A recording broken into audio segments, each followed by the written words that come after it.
তৈরি করলাম মুসুর ডাল সেদ্ধ। চলুন রেসিপিটি দেখে নিই।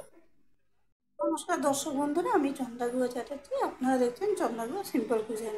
এই গরমে তো কিচ্ছু খেতে ভালো লাগছে না, তাই জন্য আমি এরকম নিজের মতো মুখে অরুচি লাগলে এরকম একটা বানিয়ে নিই। দেখুন কী করেছি, দেখিয়ে দিচ্ছি। দেখুন, মসুরের ডালটা ভালো করে ধুয়ে রেখেছিলাম আমি, আর এখানে এক হাতা আছে, ছোটো এক হাতা, আমি প্রয়োজন মতো নিয়েছি আমার। আর তার সঙ্গে এই যে দেখুন, এইটুকু, বেশি জল নেই, দেখতে পাচ্ছেন। এখানে আমি নুন, স্বাদ মতো নুন হলুদ মিশিয়ে দিয়েছি, আর পেঁয়াজ মিশিয়েছি, রসুন থেতো করে মিশিয়েছি। আর এই যে শুকনো লঙ্কাটা দেখছেন, এই যে এটা হচ্ছে ভাজা শুকনো লঙ্কা, তেলে ভাজা। আর এই কালো জিরাটা মিশিয়েছি, সব আর কাঁচা সর্ষের তেল মিশিয়েছি। এগুলো তো মেশানো হয়ে গেছে। এরপরে আমি দেখাচ্ছি কী করব।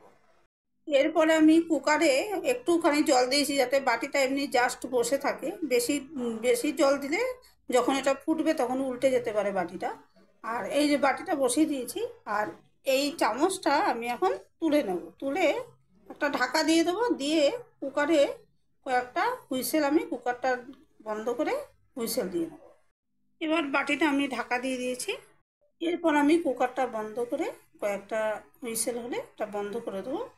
দেখুন বন্ধুরা, আমি কুকারের ঢাকনাটা খুলে দিয়েছি, ঠান্ডা হয়ে গেছে। এই দেখুন, ডাল পুরো জল শুকিয়ে ডালটা সুন্দর ভাবে সেদ্ধ হয়ে গেছে। আর ওই যে আমি কাঁচা রসুন পেঁয়াজ দিয়েছিলাম, কাঁচা সরষাতে, তার খুব সুন্দর একটা গন্ধ বেরোচ্ছে। আর লঙ্কা ভাজাটার গন্ধ তো বলার মতোই নয়। বাড়িতে ট্রাই করে দেখবেন। এবার আমি এটা আস্তে আস্তে উঠিয়ে নেব। দেখুন, সামনে থেকে দেখিয়ে দিচ্ছি, এই যে সব জলগুলো শুকিয়ে গেছে, ডালটা সম্পূর্ণ ভাপে সেদ্ধ হলো। এই যে, এবার আমি আর একটু কাঁচা সর্ষের তেল দিয়ে সব কিছু মিশিয়ে নেব। এবার দিচ্ছি কাঁচা সর্ষের তেল। প্রথমে আমি মিশিয়েছিলাম, আর এখনও দিচ্ছি, এখন অল্প একটু দিলাম।